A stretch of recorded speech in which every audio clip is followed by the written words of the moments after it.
नमस्कार मित्रांनो, आजची कथा आहे सासूच्या बेजबाबदारपणाची. सकाळचे 5 वाजले होते. सुमतीबाई ओरडतच खोलीतून बाहेर आल्या. अरे नेहा सुनबाई, कुठे राहिलीस? लवकर खोलीतून स्वयंपाकघरात ये. बघ ना, तुझी मोठी नणंद हॉस्पिटलमध्ये भरती आहे. तिला मुलगा झाला आहे. मी आजी झाले आहे. हे देवा, खूप काम वाढलं आहे. सुमतीबाई घाईघाईने मोठी पातेली, साजूक तूप, सुकामेवा इत्यादी काढू लागल्या. तितक्यात त्यांची सून नेहा आली. हे काय सुनबाई, 6 वाजायला आले आहेत. लवकर हात हलव, सुक्या मेव्याचे लाडू बनव. माझी मुलगी खूप अशक्त झाली आहे. ती एका तासात घरी येत असेल. आतापासून सर्व कामे तुलाच सांभाळावी लागतील. छोट्या बाळासाठी कपड्यांची सोय करायची आहे. न जाणे काय काय आणावे लागेल. ती इथेच येणार आहे. तिच्या सासरी तिची देखभाल करणारं कोणीही नाही. लाडू झाले की तिच्यासाठी काही हलका नाश्ता बनव. तिला आता जास्त तिखट मसाले चालणार नाहीत. मी बघते काय काम करून घ्यायचं आहे. तिची खोली साफ झाली आहे की नाही? हो आई, मी आत्ताच सर्व करते.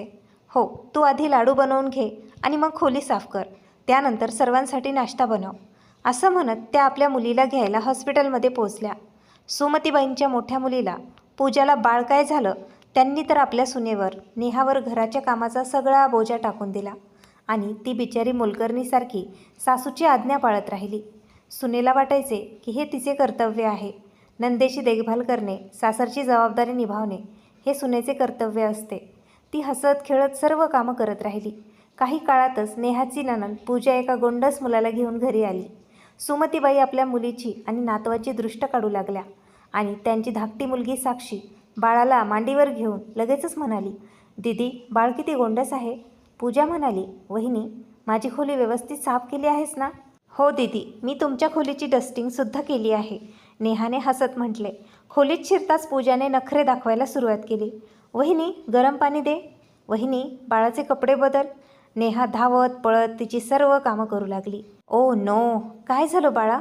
सुमतीबाई म्हणाल्या. अगं आई, मी याला लंगोट घातलीच नाही. मी विसरले आणि त्याने माझा पूर्ण ड्रेसही खराब केला. पलंगाची चादरही खराब केली. आता मी यात अजिबात झोपू शकत नाही. काही हरकत नाही बाळा, सुनबाई आहे ना. सुनबाई, जा लवकर ही चादर धुवून टाक बरं. ठीक आहे आई, मी धुते. नेहाने पूर्ण कॉटवरची चादर काढली आणि सर्व व्यवस्थित साफ केलं. मग दुसरी बेडशीट अंथरली. त्यानंतर नेहाने पूजासाठी वेगळा कमी तेलाचा आहार बनवला. तिला भरवलं. घरच्यांना खाऊ घालून भांडी घासून ती जेवायलाच बसली. तिथेच सुमतीबाईंचा आवाज आला. तिला 2 क्षण शांतपणे श्वास घेण्याचीही संधी मिळत नव्हती.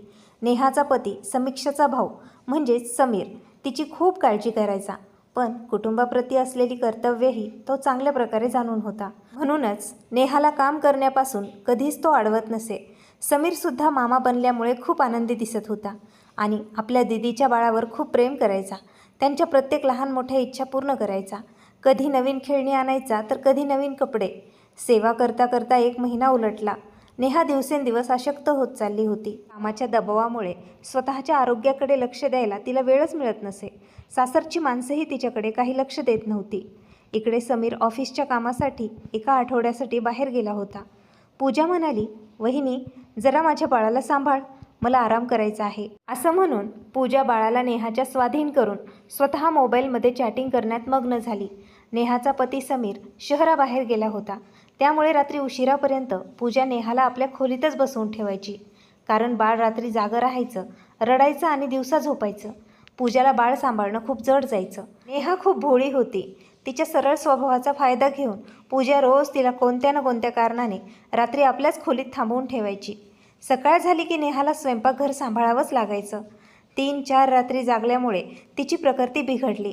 एके दिवशी ती सकाळी उशिरा उठली आणि म्हणाली, आई, माझी तब्येत ठीक नाही आहे, मला डॉक्टरांकडे घेऊन चला. खूप उलट्याही होत आहेत. अरे नाही सुनबाई, काही नाही, थोडा उकाडा आहे, काम वाढलं आहे म्हणून तुझी तब्येत खराब झाली असेल. थोडे लिंबू पाणी पी, ठीक होशील. सुमतीबाई नेहाचं काहीच ऐकत नसत. त्याचवेळी नेहाचे सासरे म्हणाले, सुनबाई, जरा माझ्यासाठी कांद्याची भजी बनव. हो वहिनी, माझ्यासाठी पनीरची भाजी बनव, मला थोडं पौष्टिक खायचं आहे. पूजा असं म्हणाली तेव्हाच सुमतीबाई म्हणाल्या, माझ्यासाठी भजी अजिबात बनवू नकोस, मला तळलेले खायचे नाही. असं कर, तू माझ्यासाठी पनीरचे पराठे बनव. नेहा दुःखी मनाने सर्वांची मागणी पूर्ण करण्यात गुंतली होती. आतून तिला अजिबात बरं वाटत नव्हतं. नेहा स्वयंपाकघरात काम करता करता चक्कर येऊन बेशुद्ध पडली. त्याचवेळी समीर शहरातून परत आला आणि तिची अशी अवस्था पाहून हादरूनच गेला. धावतच तो तिला हॉस्पिटलमध्ये घेऊन गेला. घरी येताच समीरच्या आईने विचारले, काय म्हणाले डॉक्टर? तेव्हा समीर म्हणाला, आई, नेहाला कावीळ आणि टायफॉईड दोन्ही एकाच वेळी झाला आहे. रक्ताच्या कमतरतेमुळे ती खूप अशक्त झाली आहे. पण एक आनंदाची बातमी आहे, ती आई होणार आहे. डॉक्टरांनी किमान 1 ते 2 महिने बेड रेस्टचा सल्ला दिला आहे, कारण ती खूप अशक्त आहे आणि औषधं दिली आहेत. तसेच काही पथ्य पाळायलाही सांगितले आहेत. असं म्हणून समीर नेहाला खोलीत घेऊन गेला. त्याने तिला आराम करायला सांगितलं. मग आईला म्हणाला, आई, नेहासाठी पथ्याचे जेवण बनवून दे. डॉक्टरांनी तेच खायला सांगितले आहे. तोपर्यंत मी तिला औषधं देतो आणि सांगतो कोणती औषधं कधी घ्यायची आहेत. समीरची आई म्हणाली, हे बघ समीर, या वयात माझ्याकडून तुझ्या बायकोची देखभाल होणार नाही. तसेही डॉक्टर लोक फुगवूनच गोष्टी सांगतात. तिला काही झाडूपोछा करायचा नाही आहे. जेवण तर स्वतःसाठी ती स्वतः बनवूच शकते. त्यात कसली आली आहे ताकद? माझ्याकडून ही अपेक्षा तू ठेवू नकोस. समीर म्हणाला, काय बोलतेस आई? नेहाला कावीळ आणि टायफॉईड दोन्ही झालं आहे. स्पष्ट दिसतंय की ती किती अशक्त झाली आहे आणि या आजारामध्ये आराम करणेच महत्त्वाचे असते. आणि तू म्हणतेस की तिने स्वतःचे जेवण स्वतः बनवावं, तर ती नीट उभीसुद्धा राहू शकत नाही आणि गरोदरसुद्धा आहे. बघ समीर, मला सध्या सगळ्यांचे जेवण बनवण्याचे काम करावे लागेल. ती महाराणी आता बिछाण्यावर पडली आहे. वरून तिच्यासाठी रुग्णांचं जेवण बनवणं माझ्या आवाक्याबाहेर आहे. तिला माहेरी सोडून ये. तिथेच तिची खातिरदारी चांगली होईल. तू ही अपेक्षा ठेवू नकोस की तुझी आई किंवा बहीण तुझी बायको सांभाळतील. समीर म्हणाला, काय बोलतेस आई? नेहाला माहेरी सोडून देऊ? ते सुद्धा या अवस्थेत? तिथे कोण आहे तिची काळजी करायला? तिची आई आहे, जी स्वतः आजारी राहते आणि त्यांच्या हातात काहीच नाही. त्या तिच्यासाठी काहीच करू शकणार नाहीत. तिची एक भाऊजाई आहे, तिला नंदेचं येणं अजिबात आवडत नाही. मी कसा नेहाला माहेरी सोडून देऊ? नेहा माझी पत्नी आहे. आई, तुझी ती सून आहे. जर आज तिची प्रकृती खराब आहे तर तिला आपली जास्त गरज आहे. तर हे आपले कर्तव्य आहे तिची देखभाल करणे, ना की तिच्या घरच्यांचे. आता तर ती महिनाभर दिदी आणि त्यांच्या मुलाची सतत सेवा करत होती. काय काय नाही केलं तिने. त्यांची घाणसुद्धा साफ केली. जेव्हा ती स्वतःच्या कर्तव्यापासून मागे हटत नाही तर तुम्ही लोक का हटत आहात? आई, मला तुमचे हे दुतोंडी वागणे समजत नाही. जेव्हा घरात कोणी आजारी असते तेव्हा नेहा त्यांची सेवा जीव ओतून करते आणि आज जेव्हा नेहाला गरज आहे तेव्हा तुम्ही अशा गोष्टी बोलत आहात. तुम्ही असे कसे बोलू शकता? आणि आई, साक्षीसुद्धा तर आहे मदतीला. तुम्ही इतरांचे जेवण बनवून घ्या. नेहाचे जेवण साक्षी बनवेल. इतके तर साक्षी करूच शकते. तुम्ही दोघी आई लेक मिळून 1-2 महिने स्वयंपाकघर सांभाळलं, अशी कोणती मोठी गोष्ट नाही आहे. तेव्हा साक्षी म्हणाली, दादा, माझ्याकडून अशी कोणतीही अपेक्षा तू ठेवू नकोस. माझे कॉलेज आहे. मी 1 ग्लास पाणीसुद्धा देणार नाही. तेव्हा समीर मोठ्या बहिणीकडे बघू लागला. हो दादा, माझ्याकडूनही तू कोणतीही अपेक्षा ठेवू नकोस, कारण माझं बाळ खूप लहान आहे आणि मला अजूनही खूप अशक्तपणा जाणवतोय. असं करते, मी आजच माझ्या सासरे निघून जाते. समीर म्हणाला, वा साक्षी, आई आणि दीदी, तुम्ही किती छान बोलत आहात. जेव्हा नेहा सर्वांसाठी करते तेव्हा ती खूप चांगली असते आणि जेव्हा आज तिला गरज पडली आहे तेव्हा तुम्ही सर्वजण पाठ फिरवत आहात. तेव्हाच समीरचे वडील लखनराव आले आणि म्हणाले, समीर, काहीही बडबड करू नकोस. सुनेचे कर्तव्यच असते सासरच्यांची सेवा करणे. पण आम्ही तुझ्या बायकोचे नौकर नाही आहोत की तिची सेवा करत राहू. शांतपणे जा आणि नेहाला माहेरी सोडून ये. आम्ही तिला इथे बसवून खाऊ घालू शकत नाही. जेव्हा ती तिथे ठीक होईल तेव्हा तिला घेऊन ये. सुनेला तू उपचाराचे पैसेही देऊन ये. आणखी काय हवं? पण या आशेवर राहू नको की तुझी आई किंवा बहीण तुझ्या बायकोची सेवा करेल. ती सून आहे, या घरची मुलगी नाही, जिला आम्ही डोक्यावर बसवून ठेवू. समजलं? असं म्हणून समीरचे वडील तिथून निघून गेले. आपल्या घरच्यांचे असे निष्ठुर वागणे पाहून समीरला मोठा धक्का बसला. जी नेहा एका पायावर उभी राहून घरच्यांच्या मागे पुढे करत होती, आज जेव्हा तिला गरज पडली आहे तेव्हा सगळे तिच्यापासून दूर पळत आहेत आणि तिला माहेरी पाठवण्याच्या गोष्टी करत आहेत. काय सुनेचे कर्तव्य फक्त सासरच्यांची सेवा करणे इतकेच असते? काय सुनेची सेवा करणे सासरच्या लोकांचे कर्तव्य नाही? काय सून माणूस नसते? असे विचार करत समीर घराबाहेर आला. संधी मिळताच सुमतीबाई नेहाच्या खोलीत गेल्या आणि म्हणाल्या, सुनबाई, खूप नाटकं करतेस. आता लगेच बाळ जन्माला घालण्याची तुला काय गरज होती? आता तर माझी दुसरी मुलगीही गरोदर आहे, तिचीही तुला सेवा करायची होती. जाऊन तू हे बाळ पाडून टाक, म्हणजेच गर्भपात कर. एखादं औषध खा काही वर्षांनी बाळ जन्माला घातलं असतंच तरी चाललं असतं. सुमतीबाईंचं बोलणं ऐकून नेहाला मात्र धक्का बसला. लग्नाला 5 वर्ष झाली होती. लोक तिला वांज म्हणून टोमणे मारत होते आणि आज जेव्हा ईश्वराच्या कृपेने ती गरोदर होती तेव्हा तिला तिचीच सासू बाळ पाडून टाकण्याबद्दल बोलत होती. काय हे खेळ आहे का, की आज नको तर उद्या खेळू?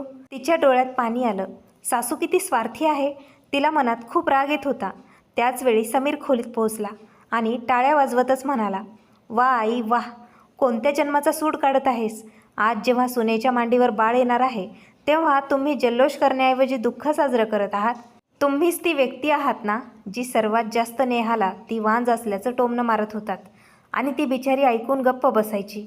समीर रागाने म्हणाला, कान उघडून ऐकून घ्या. तुम्ही कोणीही काहीही म्हणा, नेहा कुठेही जात नाहीये. ती इथेच राहणार. मी तिची सेवा करेन. तुमची काहीही गरज नाही माझ्या बायकोची सेवा करण्याची. माझी बायको आहे, मी बघेल. पण मी तिला तिच्या माहेरी कधीही पाठवणार नाही. प्रत्येक पावलावर तिने माझी आणि माझ्या घरच्यांची साथ दिली आहे आणि आज जेव्हा ती आजारी आहे तेव्हा आपण तिची साथ सोडून द्यायची? माझी तुमच्यासारखी छोटी विचारसरणी नाही आहे. असं म्हणून समीर नेहाचे वाहणारे अश्रू पुसू लागला. समीरला पाहताच नेहा हुंदके देऊन रडू लागली. ती खूप घाबरली होती. तिला वाटत होते की कुठेतरी आपल्या आईवडिलांच्या बोलण्यात येऊन समीर तिला माहेरींना सोडून देईल आणि माहेरी तर तिची वहिनी प्रीती तिचं जगणं मुश्किल करेल, कारण आईची सर्व मालमत्ता दादा वहिनींनी स्वतःच्या ताब्यात घेतली होती. नेहा खूप घाबरली होती. समीरने नेहाला मिठीत घेतले आणि म्हणाला, तू काळजी करू नको, मी आहे ना. नेहा म्हणाली, माझ्यामुळे तुमच्या आईवडिलांशी आणि बहिणीशी भांडण झाले. मला खूप भीती वाटते. समीर म्हणाला, तू त्याची काळजी करू नको. किमान याच निमित्ताने हे तर कळलं की नातेवाईकसुद्धा किती स्वार्थी असतात. तू का काळजी करतेस? तुझी काहीच चूक नाही यात. आजारी तर कोणी मुद्दाम होत नाही आणि जेव्हा लोक सुनेकडून अपेक्षा करतात की आजारपणात तिने त्यांची सेवा करावी तेव्हा सुनेची सेवा करणे हे त्यांचेही कर्तव्य असते. तू आराम कर. मी येऊन तुला तुझी औषधं सांगतो की कोणती औषधं कधी घ्यायची आहेत आणि तुझ्यासाठी पथ्य पाण्याचे जेवणही बनवून आणतो. तू अजिबात काळजी करू नकोस, मी सर्व काही बघेन. असं म्हणत नेहाच्या डोक्यावरून हात फिरवून समीरने तिला अतिशय गोड थोपाटले आणि खोलीतून बाहेर गेला. समीरचे आईवडील हे सर्व पाहत होते. समीर खोलीतून बाहेर पडताच समीरच्या वडिलांनी त्याला टोमणा मारला. हे बघ, आला बायकोचा बैल. समीर म्हणाला, हो बाबा, आहे मी बायकोचा बैल. जर स्वतःच्या आजारी पत्नीची सेवा करणे आणि तिची काळजी घेणे म्हणजे बायकोचा बैल असेल तर मी आहे बायकोचा बैल आणि मला काहीच फरक पडत नाही. माझ्या बायकोचा बैल म्हणून तुम्ही मला डिवचत आहात. किमान मी तुमच्यासारखा स्वार्थी तर नाही आहे, जो सुनेकडून संपूर्ण कुटुंबाचे मोलकरणीसारखे काम करून घेतो. असे म्हणत समीर किचनमध्ये गेला. नेहासाठी पथ्य पाण्याचे जेवण बनवण्यासाठी समीरने नेहासाठी टोमॅटो, पालक सूप आणि दाल खिचडी बनवली. मग नेहाला भरवले. समीरचे आईवडील आणि बहिणी हे सर्व पाहत होते आणि एकमेकांमध्ये कुजबूज करत होते की पाहूया किती दिवस हा बायकोची गुलामी करतो. शेवटी ऑफिसलाही तर जायचे आहे. आम्ही तर काहीही करणार नाही. आम्ही त्याचे नौकर आहोत का? तसेही तिचे नाटकं खूप जास्त होत आहेत. एवढी तर काय आजारी आहे की स्वतःसाठी जेवणही बनवू शकत नाही. नेहा समीरला म्हणाली, माझ्यात उठण्याचीही ताकद नाही आहे. जेव्हा तू उद्या ऑफिसला जाशील तेव्हा मी काय करेन? मी तर बाथरूमला जाण्यासाठी सुद्धा 100 वेळा विचार करते. समीर म्हणाला, तू काळजी करू नको, मी सर्व बघेन. तू फक्त तुझ्या आरामाची काळजी कर आणि लवकर बरी हो. दुसऱ्या दिवशी समीरने ऑफिसमध्ये फोन करून 1 महिन्याची सुट्टी घेतली, कारण तो एका खाजगी कंपनीत नोकरी करायचा. त्यामुळे सुट्टीमुळे त्याचा 1 महिन्याचा पगार कापला जाणार होता. नेहा म्हणाली, समीर हे काय करतोयस? तुझा 1 महिन्याचा पगार कापला जाईल. घर खर्चाला अडचण येईल. समीर म्हणाला, काही होणार नाही. मी काय एवढ्या दिवसात काही कमावले नाही का? काही साठवले नाही का? 1 महिन्याचा पगार नाही मिळाला तर काय होईल? आपण व्यवस्था करू आणि मी तुला या अवस्थेत एकटी सोडून ऑफिसला जाणार नाही. मी आता फ्रेश व्हायला जातोय. तू फक्त आराम कर, मग तुझा आणि माझा नाश्तासुद्धा एकत्र घेऊन येतो. असं म्हणून समीर खोलीतून बाहेर गेला आणि समीरचे आईवडील त्याला पाहत होते.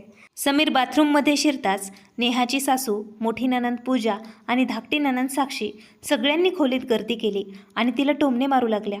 बघ, तुझ्यामुळे काय झाले. तुझ्या पतीचा पूर्ण महिन्याचा पगारच गेला. तुला असं नाटकं करताना लाज नाही वाटत का?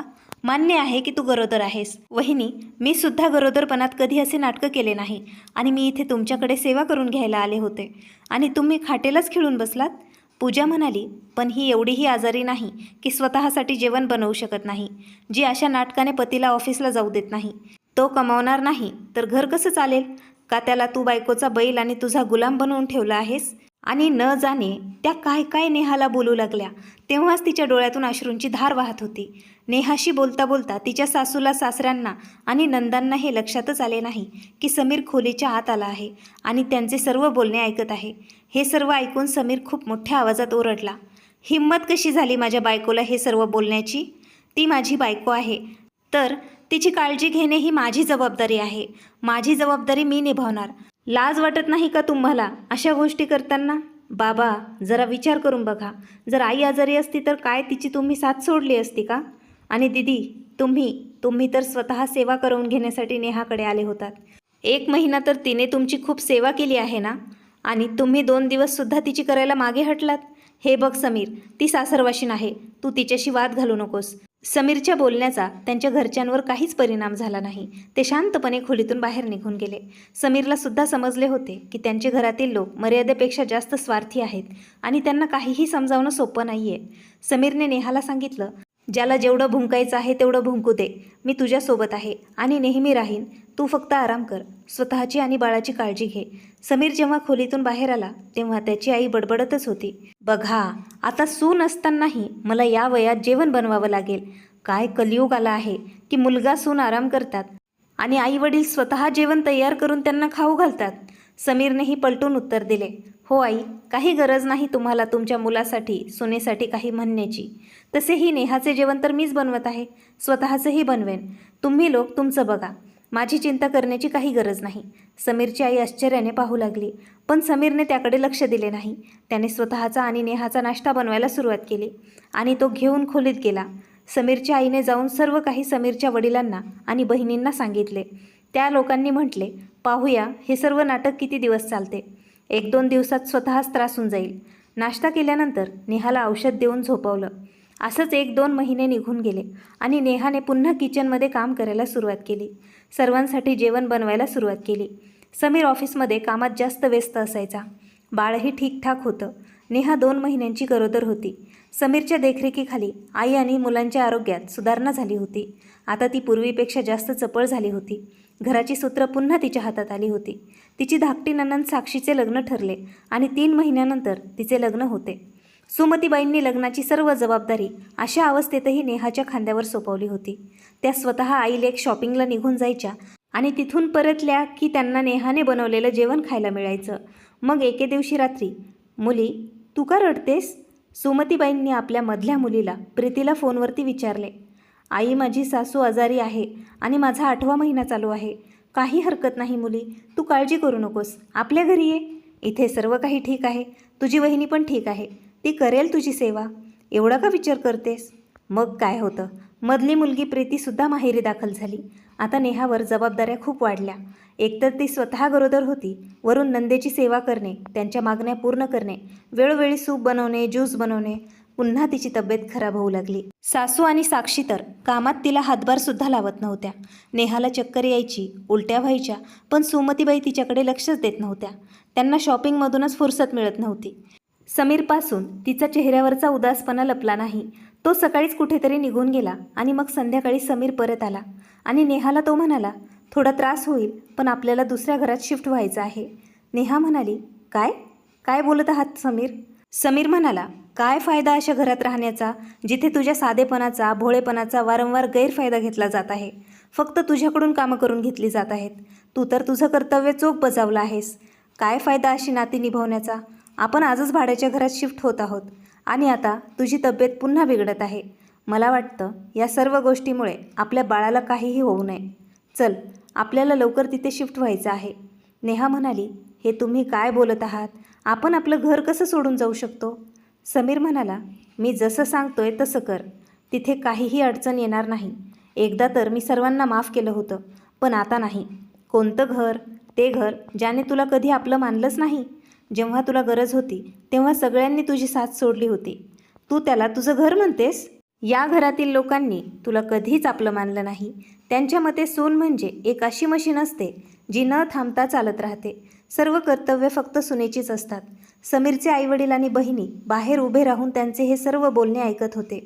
त्यांनी समीरला उलट बोलायला सुरुवात केली आणि म्हटले, वाह, आज आपल्या आईवडिलांना आणि बहिणीला सोडून चालला आहेस? शेवटी या बाईने वेगळं केलंच ना, एका भावाला त्याच्या बहिणीपासून आणि आईवडिलांपासून त्यांच्या मुलाला. तर समीर म्हणाला, नेहाने काहीही केलेलं नाही. जे काही केलं आहे ते तुम्ही लोकांनी केलं आहे आणि जे झाले आहे ते चांगलेच झाले आहे. बरं झालं हे सर्व घडलं. किमान याच निमित्ताने तुमचा खरा चेहरा तर समोर आला आणि माझे डोळे तर उघडले. मला हे तर कळलं की सासरचे लोक सुनेला कधीच आपली समजत नाहीत. समीरचे आईवडील म्हणाले, थोडी तरी लाज बाळग.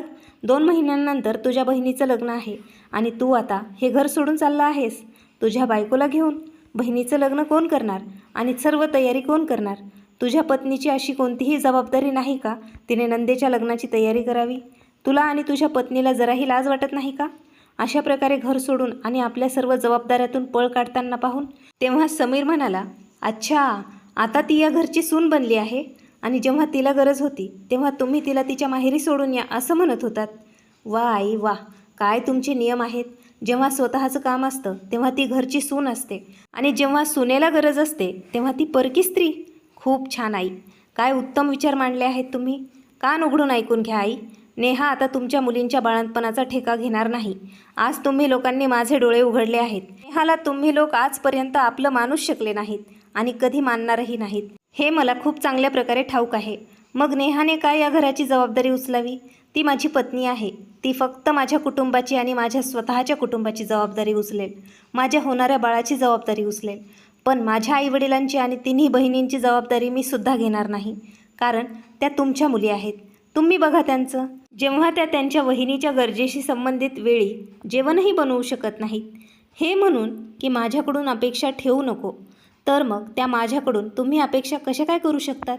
माझ्या पत्नीची कोणतीही जबाबदारी त्यांच्यासाठी नाही. त्या तुमच्या मुली आहेत. त्यांची जबाबदारी उचलणं हे तुमचं कर्तव्य आहे, कारण मुलांची जबाबदारी आईवडिलांची असते, भावाची किंवा बहिणीची नाही. हो, माझी जबाबदारी तुमच्याप्रती आहे, म्हणून तुमची सेवा मी करेन, तन मनाने आणि धनाने सुद्धा. पण बहिणींची जबाबदारी माझी नाही. ज्या प्रकारे तुम्ही माझं लग्न केलं त्याच प्रकारे आपल्या मुलीचंही लग्न करा आणि माझ्याकडून अपेक्षा ठेवू नका, ना मनाची ना धनाची. तुमची मुलगी तुम्हीच बघा. या घरावर जेवढा माझा हक्क आहे तेवढाच त्यांचाही आहे. या घराच्या अर्ध्या वाटेकरी त्याही आहेत. तर आपला हिस्सा घ्या आणि आपली जबाबदारीही निभवा. पण माझी त्यांच्याप्रती कोणतीही जबाबदारी नाही. आणि हो, तुम्ही माझे आईवडील आहात, माझ्या पत्नीचे नाही. नेहाने तुमच्या मुलींची जबाबदारी का उचलावी? तुमची जबाबदारी उचलणे हे माझं कर्तव्य आहे, नेहाचं नाही. कारण नेहासाठी तुम्ही लोकांनी काहीही केलेलं नाही. नेहाची जबाबदारी तिच्या आईवडिलांप्रती बनते, तुमच्याप्रती नाही. असं मी यासाठी सांगत आहे कारण असं बोलण्यासाठी तुम्ही मला मजबूर केलं आहे. नेहा या घरासाठी किंवा तुमच्यासाठी आता कोणतंही काम करणार नाही, ना कधी तुमची सेवा करणार. जे काही करेन ते मी करेन. माझ्या पत्नीकडून तुम्ही लोक कोणतीही अपेक्षा ठेवू नका. मी आणि माझी पत्नी हे घर सोडून आत्ताच जात आहोत. तुम्हाला तुमच्या मुलीचं लग्न जसं करायचं आहे तसं करा. मला त्याच्याशी काही घेणं देणं नाही. ती तुमची मुलगी आहे, तुम्हीच बघा. आणि जेव्हा कधी तुम्हाला गरज पडेल तेव्हा फक्त आणि फक्त मी येईल तुमची सेवा करायला, माझी पत्नी नेहा नाही. हो, लहानपणापासून तुम्ही माझा आणि माझ्या बहिणींचे खूप लाड केले आहेत आणि आजही तुम्ही तुमच्या मुलीचाच विचार करताय. मग तुमची मर्जी. तुम्ही हवे तर तुमचा पूर्ण हिस्सा तुमच्या मुलींना देऊ शकता. पण तुमची जबाबदारी जेवढी माझी बनते तेवढीच तुमचीही आहे. जर मनापासून इच्छा असेल तर तुमच्या मुलीच्या लग्नाचे कार्ड मला पाठवून द्या. पाहुण्यांप्रमाणे मी आणि माझी पत्नी येऊन जाऊ. पण यापेक्षा जास्त अपेक्षा आमच्याकडून तुम्ही ठेवू नका. जर तुमच्या मनातून इच्छा नसेल तर कार्डही पाठवू नका. मलाही अशा स्वार्थी नात्यांची काही गरज उरली नाही. समीरच्या आईवडिलांना आणि बहिणीला आता समजले होते की प्रकरण खूप बिघडलं आहे आणि आता फासा उलटा पडला आहे. त्यांनी समीरला मनवण्याचा खूप प्रयत्न केला आणि प्रेमाने बोलल्या, अरे बाळा, तू तर आमच्या बोलण्याचा राग धरलास. आम्ही म्हातारे झालो आहोत, काहीही बोलून जातो. आमचं बोलणं तू मनावर का घेतोस? तुझ्याशिवाय आमचं दुसरं कोण आहे? आणि नेहा आमच्यासाठी विचार करणार नाही तर कोण करणार? समीर म्हणाला, तुमच्या जिभेवरून वेगळं होण्याचं नाव घेताच लाळ गळू लागली. ज्या जिभेतून कालपर्यंत आग निघत होती ती आज कशी काय गप्प झाली? साक्षी म्हणाली, काय दादा, छोट्याशा गोष्टीचा राग मनात धरून बसलायस का? आता आम्ही वहिनीची काळजी घेऊ, किचनमध्ये हातभार लावू, भाज्या चिरून देऊ. वहिनी तुझी पत्नी आहे, या घरची सून आहे. तिच्यासाठी आम्ही नाही केले तर कोण करणार? आता वहिनीला घेऊन कुठेही तू जाऊ नकोस. वहिनीची पूर्ण सेवा इथेच होईल, तिच्याच सासरी. समीर म्हणाला, मी आता तुमच्या गोड बोलण्याला बळी पडणार नाही. तुमचे खरे रंग मी वारंवार पाहिले आहेत.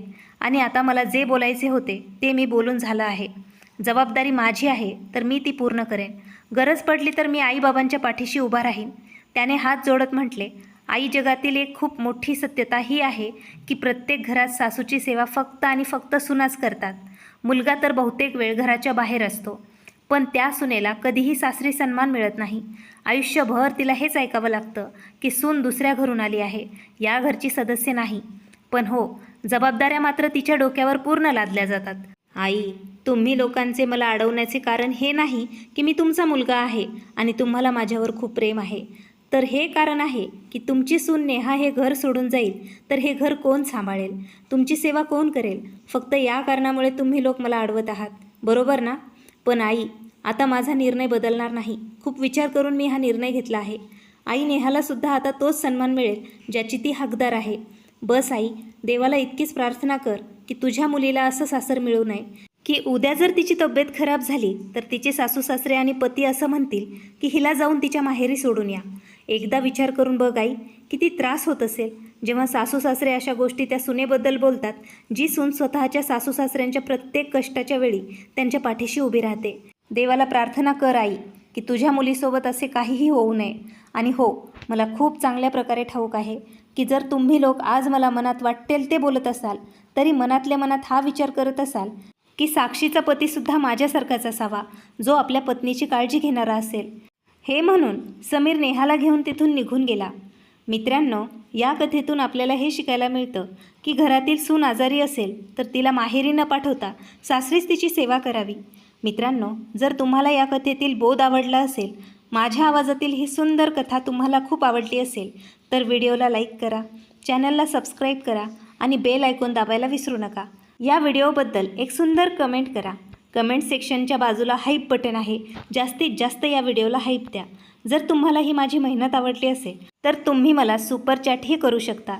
भेटूया एका अशाच उत्कंठवर्धक कथेसोबत. तोपर्यंत आपली व आपल्या कुटुंबाची काळजी घ्या. Thanks for watching.